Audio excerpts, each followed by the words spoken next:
신앙인은 혼자가 아니라 둘입니다. 우리가 교회 다님으로 그리고 이제 믿음으로 믿는 사람 안에는 그 안에 성령이 임하신다라고 이야기합니다. 그래서 더 이상 혼자가 아니라 둘입니다. 인격적인 분으로서 성령 하나님께서 우리에게 말씀하시고 보호하시고 인도하십니다. 이미 계속적으로 우리에게 말씀하고 계시고 또한 우리도 그 성령 하나님께 응답하며 살고 있는 것이 신앙인입니다. 그런데 그 혼자가 아니라 둘이라는 것을 때때로 많이 놓칩니다.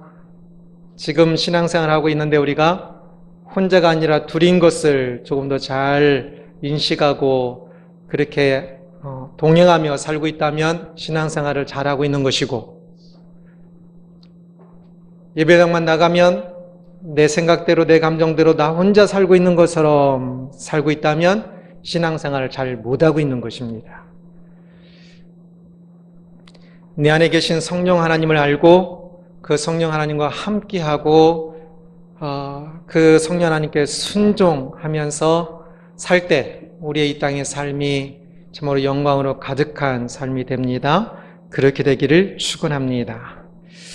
오늘은 사도행전 2장 말씀을 볼 겁니다. 사도행전 2장에는 오순절에 성령이 임하셔서 그 백성 가운데 성령이 임하셔서 시작된 교회의 모습을 말하고 있습니다. 오늘 본문을 통해 우리 안에 계신 성령, 내 안에 계신 성령에 대해서 함께 말씀을 살펴보겠습니다. 먼저 성령의 임함입니다.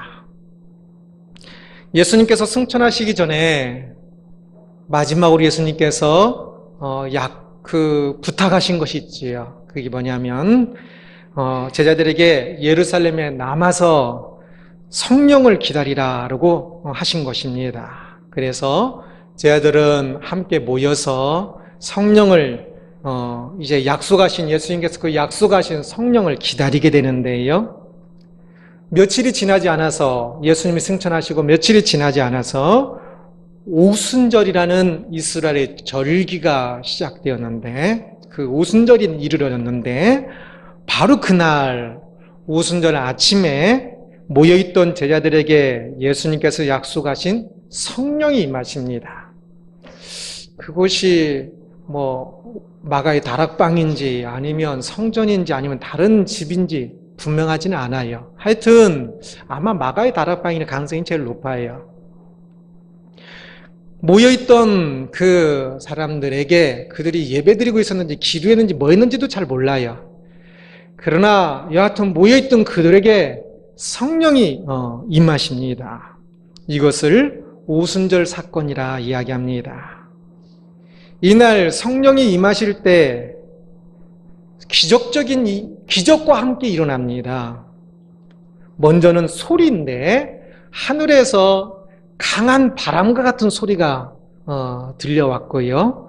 그리고 또 눈에 보이는 시각적으로는 불이 공중에 불이 나타나서 불이 갈라지면서 각각의 사람 위에 불이 임하는 그 시각적으로 나타나는 현상이 나타났습니다. 그리고 사람들이 갑자기 다른 나라 사람 말을 전혀 배운 바 없는 다른 나라 사람의 말들을 하기 시작을 했습니다. 강한 바람 같은 소리가 들렸다고 그랬지요. 바람은 성경에서 성령과 동일한 단어로 사용되기도 할 정도로 성령을 상징합니다. 그리고 불은 모세가 타지 않는 떨기나무 사건을 경험한 것처럼 하나님의 임재, 영이신 하나님의 임재를 눈으로 볼 수 있게 할 때 하나님의 임재하심을 사람들이 영이신 하나님이 있으셔서 보이지 않기 때문에 그러나 그것을 이제 그 사람이 볼 수 있도록 하기 위한 방식으로 그 수단을 사용할 때 불을 사용하십니다. 그래서 이 불은 하나님의 임재를 가장 드러냅니다. 각국의 언어를 말하게 된 것은 각국의 언어로 나뉜 것이 언제입니까? 처음 나뉜 것이 바벨탑 사건이지요. 죄로 인하여 각국의 언어로 나뉘었던 그 바벨탑의 그 죄를 회복하는 것의 시작을 의미할 수 있다라고 많은 학자들이 주장을 하고요. 꽤 타당성이 있습니다. 또한 어쩌면 이제 각국으로 전해져야 하는 선교, 복음이 전해지는 그 선교의 시작을 가르치는 그 시작을 선교해야 한다는 사실을 이야기하는 것일 수도 있습니다. 그렇습니다. 그곳에 모인 사람들에게, 120명의 사람들에게 하나님께서 약속하신 성령 하나님께서 임하셨는데 그 성령 하나님의 임하신 그 특징이 세 가지가 나왔습니다. 바람과 같은 소리, 불 같은 시각적인 것, 그리고 내적으로는 각국의 언어를 말하게 된 것. 아주 특별한 방식으로 성령 하나님께 임하셨는데요. 이 특별한 방식으로 임하신 것은 이것이 시작이기 때문에 그렇습니다. 마치 우리가 장로로 임직을 한다고 할 때, 임직식을 할 때는, 다른 때는 안 그렇지만 임직식을 할 때는 특별한 어떤 행사들을 하지 않습니까? 그것과 비슷합니다. 이 오순절은 새로운 시대의 시작을 의미합니다. 그래서 그 찬양의 유엘 2장 28절 가지고 찬양을 많이 하는데, 그 후에 내가 내 영을 만민에게 부어주리니 너희 자녀들이 장래일을 말할 것이며 너희 늙은이는 꿈을 꿀 것이며 너희 젊은이는 이상을 볼 것이며 마지막 날에라는 찬양입니다. 이때 마지막 날을 어떤 것을 생각했는지 모르겠는데 찬양 부르는 사람들이요, 이 요엘에서 말하는 이 날은 바로 오순절로 시작되는 이 시대를 말하는 겁니다. 이사야와 예레미야, 에스겔이 말했던 그 마지막 날이 이 오순절로, 그 오순절날 성령의 임함으로 시작되는 것입니다. 그리하여 이것을 이름하여 성령의 시대다라고 이야기합니다. 또는 종말이라고 이야기하기도 합니다. 이날 성령이 오심으로 새로운 시대가 열렸습니다. 물론 이전에도 성령이 계속 계셨습니다. 역사하셨습니다. 예수님이 세례 받으실 때도 성령에 임하시는 것을 보았고요. 그러나 오순절에 제자들에게 임한 성령의 임함은 이전과는 조금 차원이 다른 것으로서 성령의 적극적이고 충만한 사역이 시작되는 것을 의미합니다.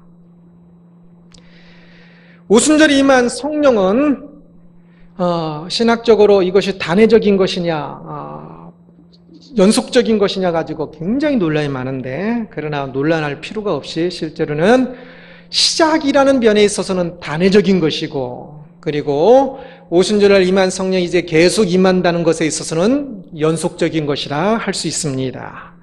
그렇습니다.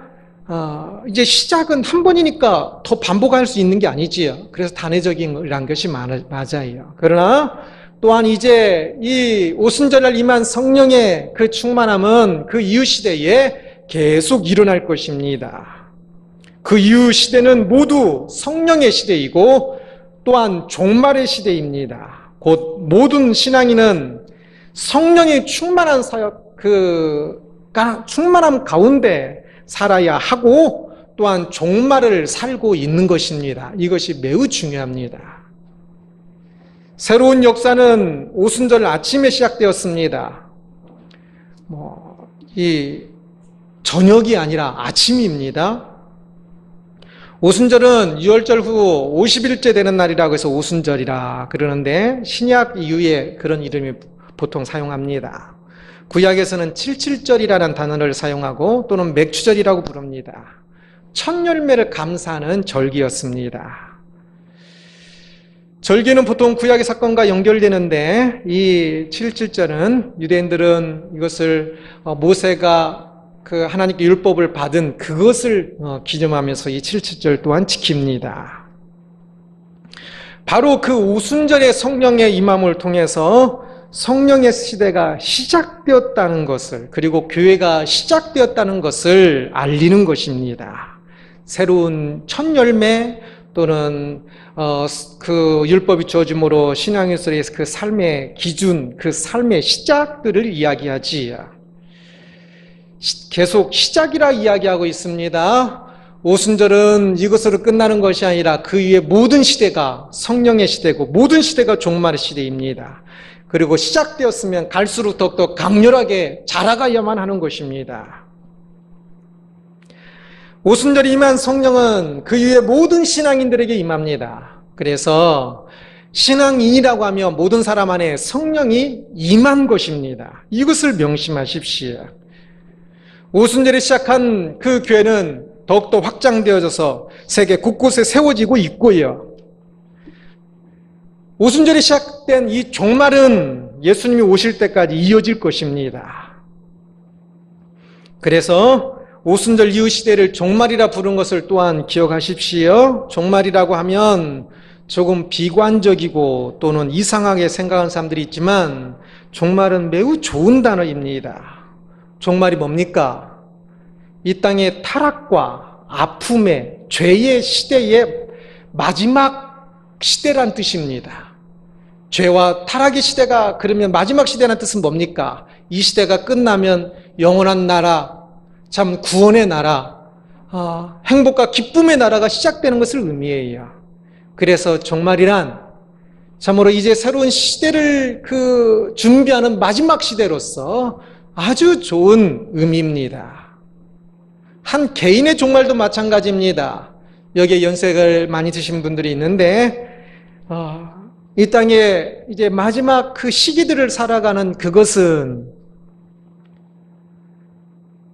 육신이 연약해지고 여러 가지로 불편한 것도 생겨서 불편하지만 오히려 그래서 더더욱더 천국 갈 때가 가까우신 것이고 그래서 또 더 천국을 사모할 수 있는 것이고 그래서 개인의 종말의 시기는 참 좋은 시기입니다.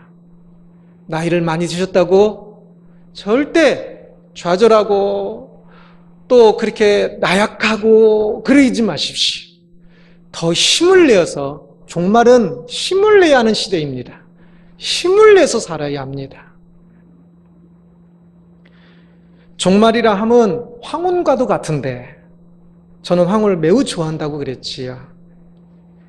집을 만약에 이렇게 들판에다가 집을 지으면 어느 방향이 제일 일찍 삭을까요? 서쪽이 의외로 굉장히 많이 삭습니다. 왜냐하면 이 황혼이 비치는 그 태양빛이요, 의외로 굉장히 강해요.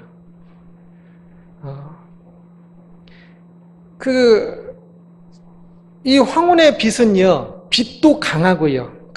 비치는 그 빛이, 빛의 세기가 강하고, 그리고 또 황혼은 얼마나 예쁩니까? 저는 예뻐서 좋아해요. 참 사람들이 황혼이 예뻐한다고 생각하는데, 인생의 황혼이. 참 빨갛게 물들어 있는 그 황혼이 얼마나 예뻐요. 우리가 마지막을 준비하면서 이 종말의 시대는 바로 그래야 합니다. 마지막 시대를 이제 곧 마지막이니까. 제가 자주 이야기하는 것처럼 1000m를 달려요. 이제 50m가 남았어요. 950m 달리고. 그럼 마지막 50m 어떻게 갈까요? 50m 남았으니까 이제는 다 왔구나 싶어서 터덜 갑니까? 아니지 않습니까? 마지막 50m는 이제 기록을 조금이라도 더 단축하기 위해서 마지막 50m는 힘을 내서 달리지 않겠습니까? 종말의 시대는 바로 그겁니다. 힘을 내서 살아야 하는 시대를 의미합니다.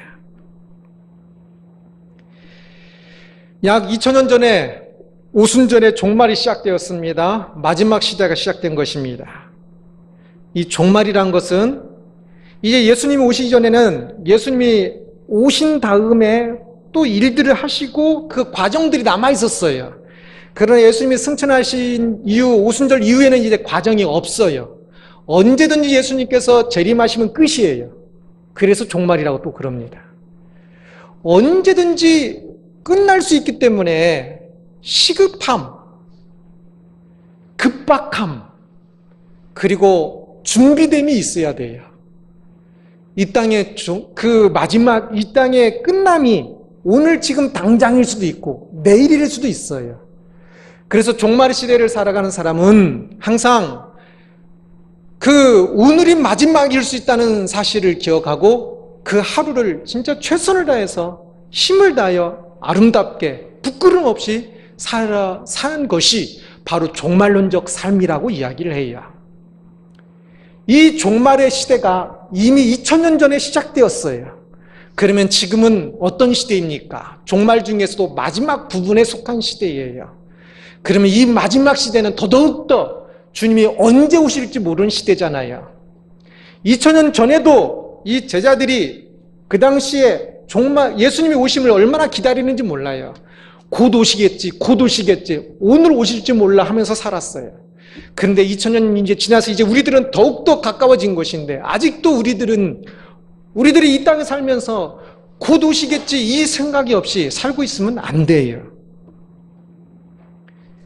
종말의 시대를 살면서도 사람들이 너무 한가해요. 너무 여유로워요.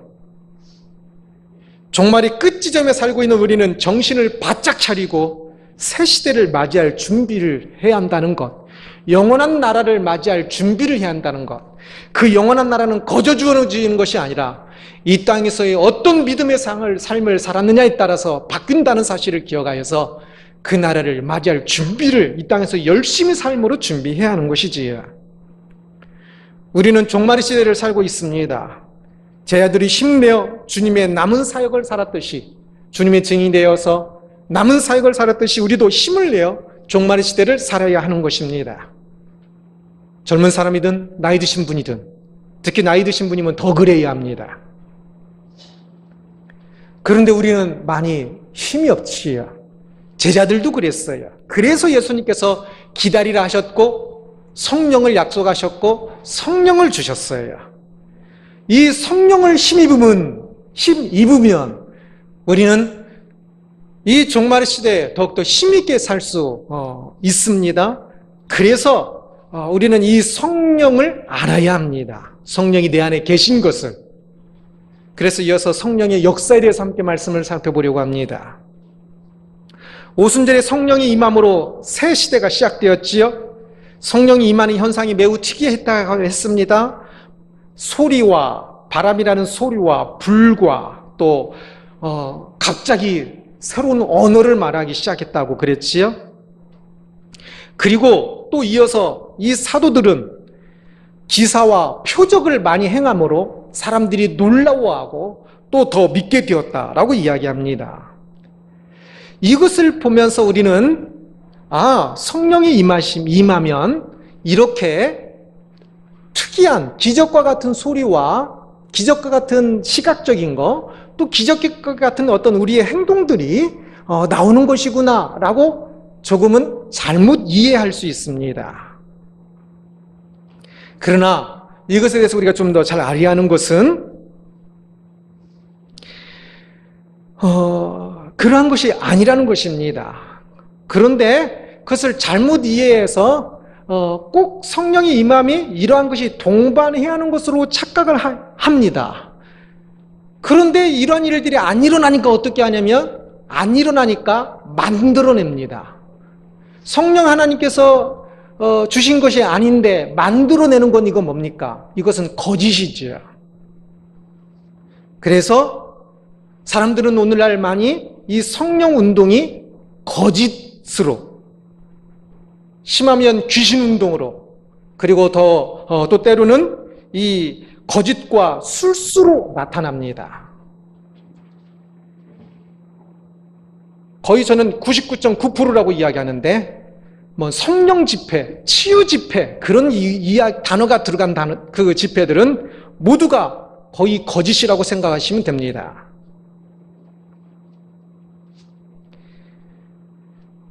성령의 임함은 그 성령께서 하시는 것이지 우리가 그것을 만들어내는 것이 아닙니다.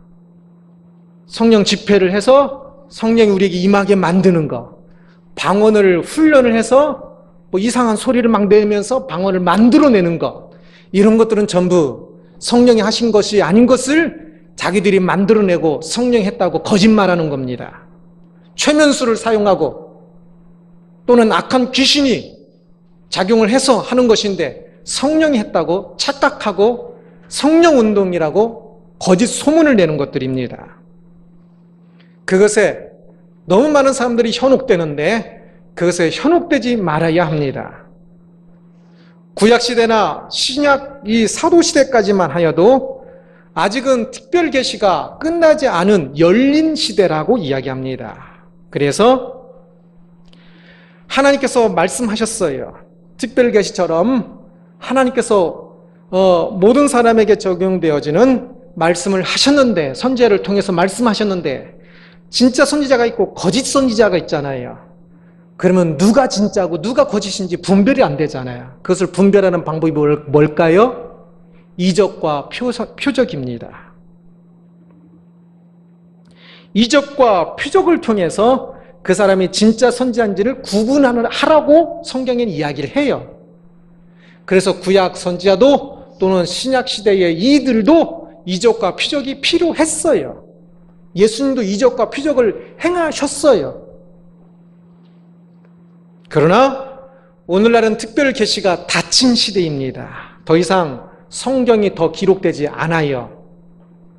그래서 하나님께서 말씀하신 그 한 건지 안 한 것인지는 모든 사람에게 공평무사하게 적용되어지는 말씀은 오직 이 성경이지 다른 어떤 사람이 꿈에 보고 말한 것이 그것이 하나님 말씀으로 나에게 주어진 건 절대 아니에요. 다른 사람이 내 꿈을 꾸고 뭐 하라고 하고 어느 대학에 들어가고 하고 그런 거 전부 성경 말씀 아니에요. 절대 믿지 마세요. 그러나 때로는 일반 계시로서 그 하나님께서 나에게 이야기할 것을 뭐 하실 수도 있습니다. 그러니까 참고는 할 수 있어요. 여하튼 그래서 이 특별 계시가 닫힌 시대에는 더 이상 이적과 표적이 요청되지 않아요. 그 특별 계시가 열린 시대 때는 그것이 말씀인지 아닌지를 증명하기 위해서 요청됐어요. 그러나 이제는 요청되지 않아요. 그렇다면 오늘날에는 이 이적과 표적이 없을까요? 있을까요? 하나님은 전지전능한 하나님이십니다. 그래서 모든 것을 하실 수 있고 또한 그 백성을 위해서 모든 것을 하십니다. 그래서 이적과 표적이 오늘날에도 여전히 일어납니다. 오순절날에 갑자기 다른 나라 언어를 말했다고 그랬지요. 배운 바도 없는데 그것도 강조하기 위해서 여러 나라 말들이 나와요. 오늘날은 이것이 가능할까요? 오늘날도 여전히 가능합니다.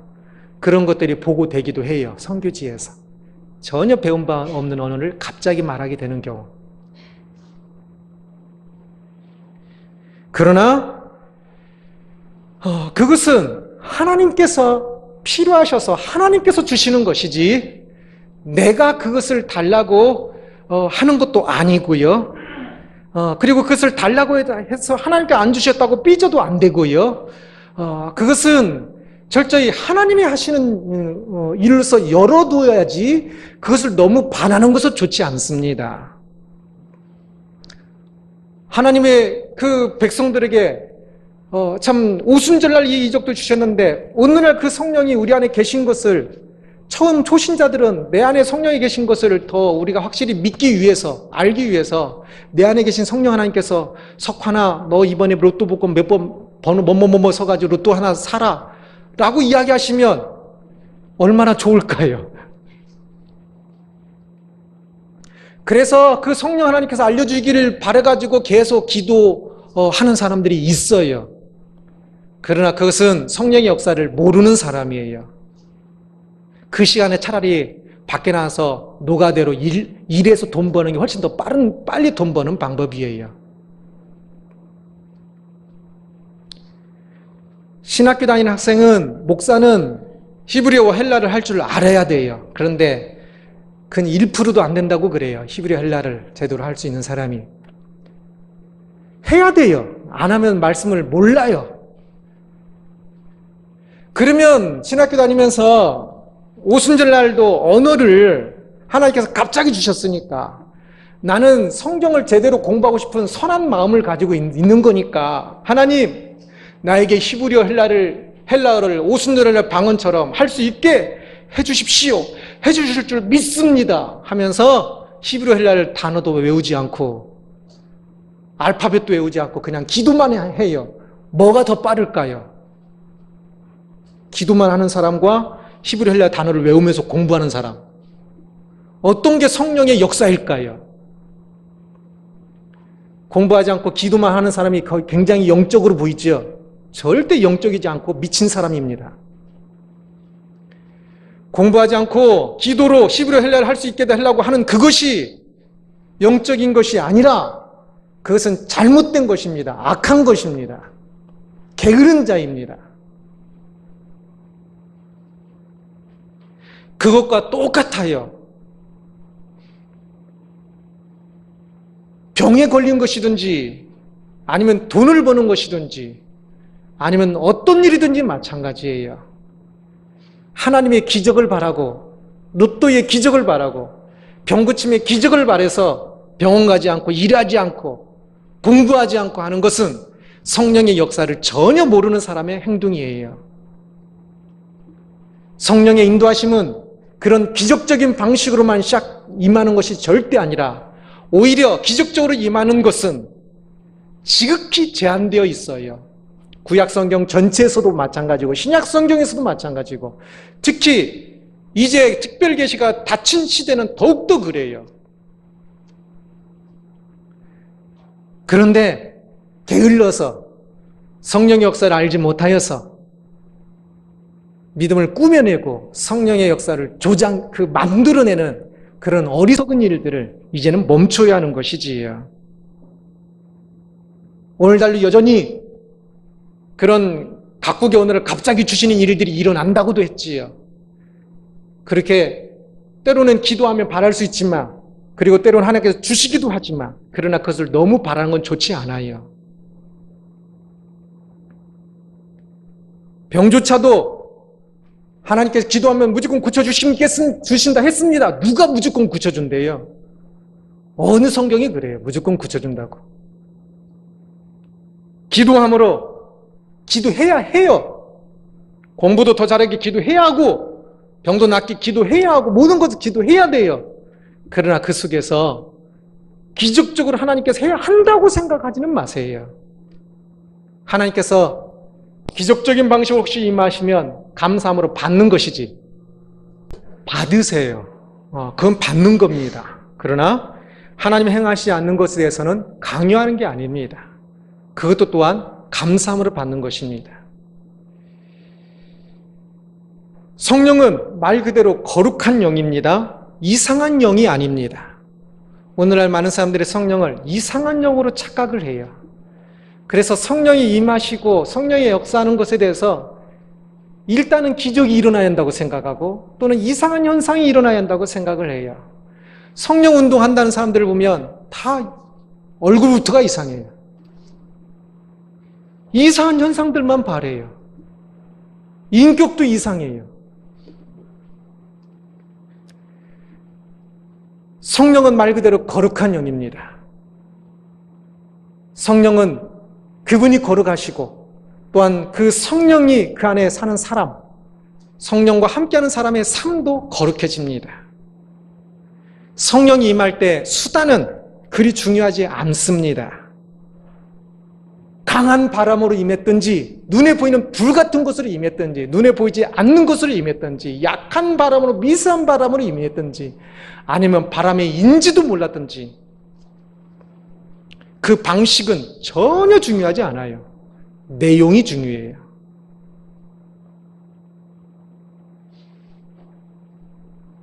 성령 하나님께서 임하시면 그 성령 하나님께서 임하실 때 바람의 세기로 성령 임하심이 측정되거나 또는 진짜 성령이 쓰러지고 하면 성령이 임한 거고 안 쓰러지면 성령이 안 임한 그런 게 아니에요. 전혀 아니에요. 기준은 그 성령이 임하심으로 그 사람이 얼마나 참 거룩해졌는가예요. 가장 중요한 것은 죄를 깨닫는 겁니다.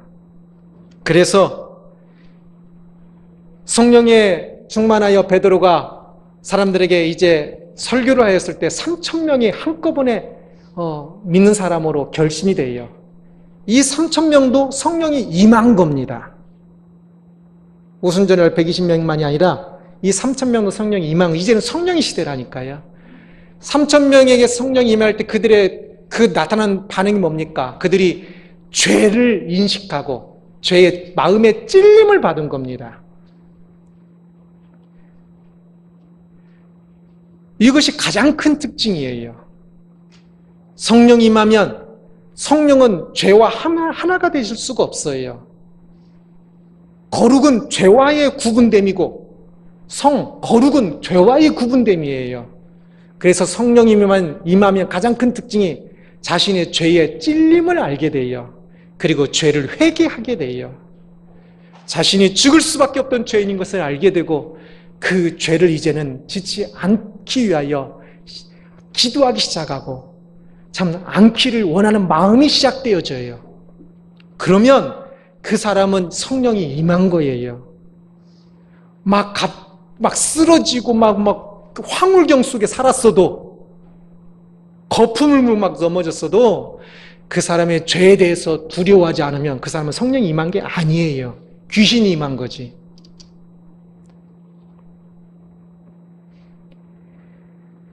이상한 영을 구하지 말고 우리는 성령을 구해야만 합니다. 이 오순절에 성령 임함으로 새로운 공동체가 시작되었는데요.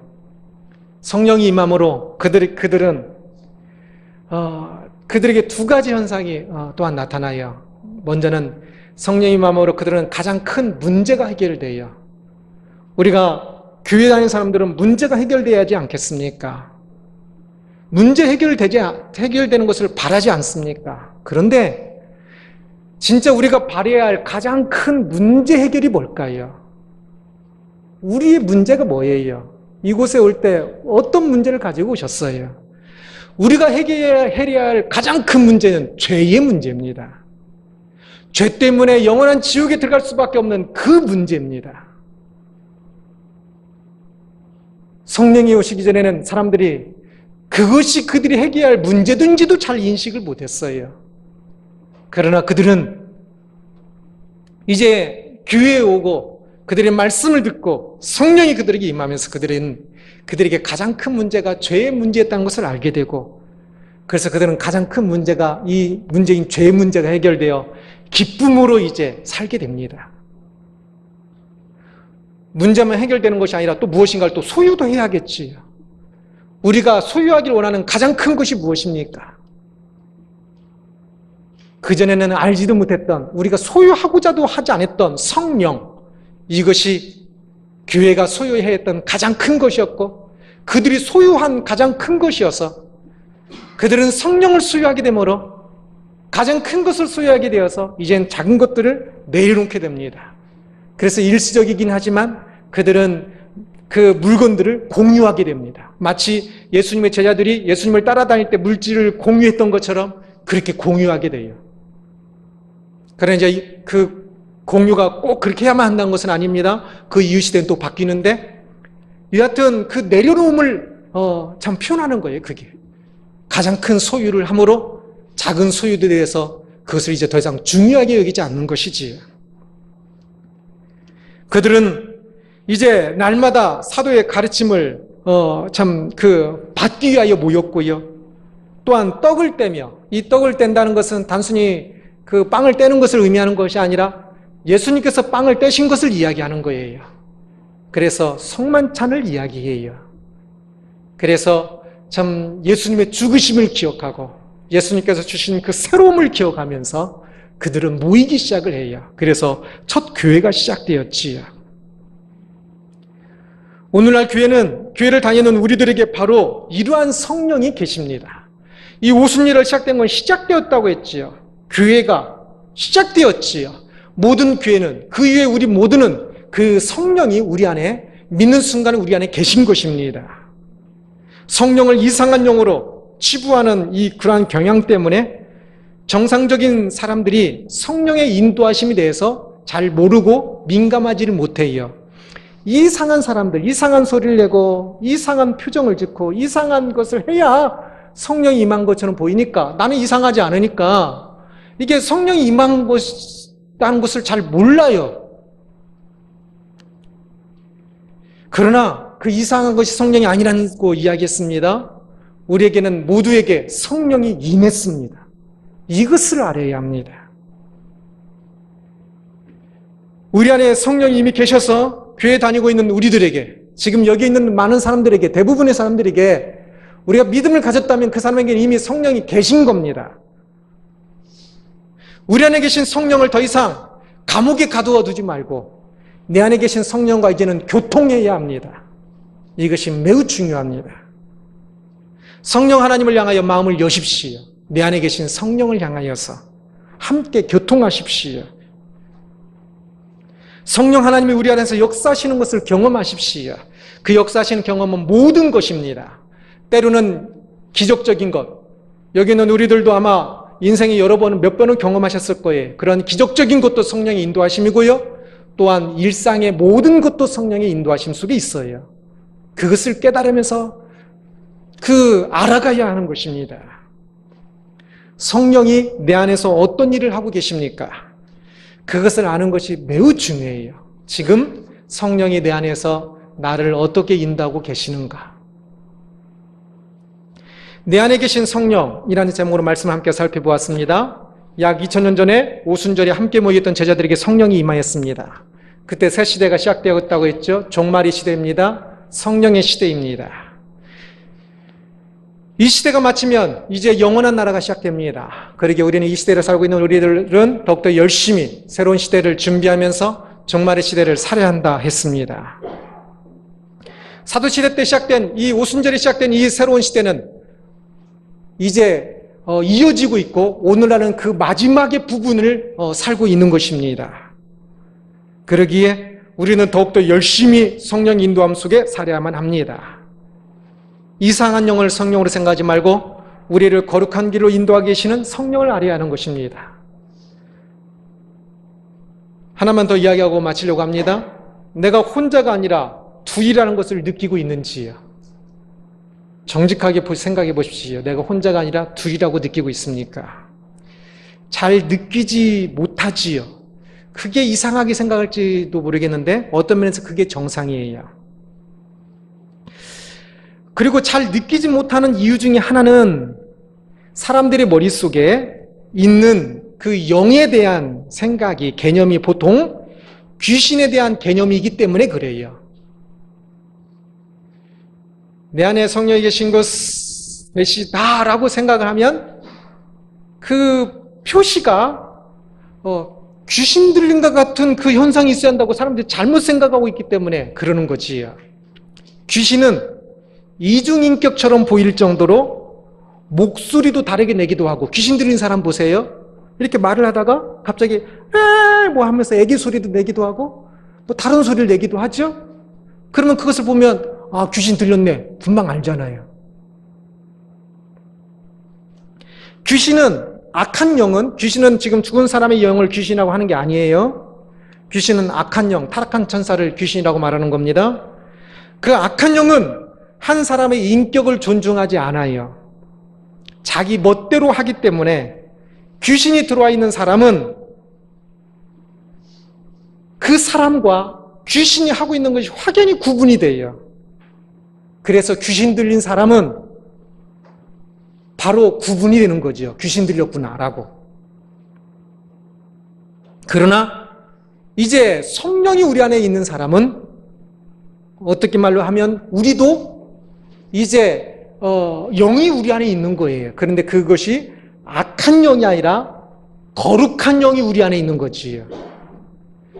귀신이 사람들 안에 있을 때와 거룩한 영이 우리 안에 있을 때는 완전히 달라요. 거룩한 영이 우리 안에 계실 때는 잘 표시가 안 나는 것이 특징이에요. 왜? 성령 하나님은 귀신처럼 그렇게 천박하지 않기 때문입니다. 성령 하나님을 귀신으로 전락시켜서 성령 은사 운동 한다는 사람들 보면 성령 임했다고 뭐 막 이상한 소리 내고 막 하고 그러는데요. 그런 거 다 그 개념들이 귀신 개념들 가지고 있으니까 또 그렇게 귀신에 들려가지고 그렇게 하고 있는 것들이에요. 성령 하나님은 철저히 우리를 존중하십니다. 이중격 틀린 사람처럼 표신하지 않아요. 온전히 연합이에요. 연합. 그래서 내 인격을 무시하지 않고 내 안에 계신 듯 안 계신 듯 계셔요. 그래서 믿음이 약한 사람들은 성령 하나님 그 안에 계신데도 불구하고 그것을 잘 구분을 못해요. 귀신처럼 강압적으로 이야기하는 것이 아니라 거룩한 영은 우리의 인격을 존중하면서 조용히 이야기하시기 때문에 필요한 경우는 아주 놀라운 기적적인 일도 행하시긴 하지만 그러나 그러한 것이 믿음을 낳지는 않기 때문에 그러한 일들은 거의 하지 않으셔요. 우리 안에 성령 하나님이 계시고 우리를 존중하시면서 성령 하나님은 말씀과 기도로 우리 안에서 역사하신다 이야기하셔요. 그러기에 우리는 조용히 그분이 말씀과 기도 속에서 나에게 말씀하시는 것을 정신 차리고 들을 수 있어야 돼요.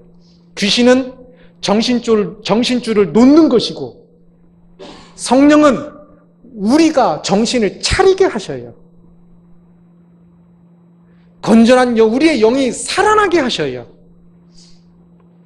그래서 성령에 충만한 사람은 정신줄을 놓은 사람이 아니라 정신 차리고 하나님 말씀이 무엇을 의미하는지 이성적으로 정신 차리고 더 잘 연구하면서 깨닫는 사람이고 기도하면서 정신 차리고 그냥 해롱해롱 기도하는 게 아니라 정신 차리고 하나님께서 나에게 어떤 뜻을 가지고 계실까? 그리고 나도 내 생각 무슨 말하는지도 모르고 말하는 거지 말고 내 마음을 담아서 하나님께 하고 싶은 말을 정확히 하고 그러할 때 바로 성령 하나님이 우리 안에 더 역사하시는 것입니다. 이상한 영이 있어야 성령 하나님이 계신 것처럼 착각하지 말고 거룩한 영이 내 안에서 죄를 몰아내고 거룩을 이뤄 가실 때 바로 그것이 성령 하나님의 역사인 줄을 알고 우리는 말씀과 기도로 모든 것을 거룩으로 만들어 가야 하는 것입니다.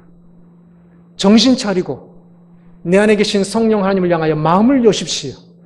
그 하나님이 내 안에서 어떤 일들을 이루 가시는지 그러면 이제 이것이 조금씩 자라가면 이것이 조금 기간이 필요해요. 훈련이 필요해요. 근데 이것을 그냥 뻥튀기 하려고 쉬운 길로 가려고 막 이적을 찾는 거예요.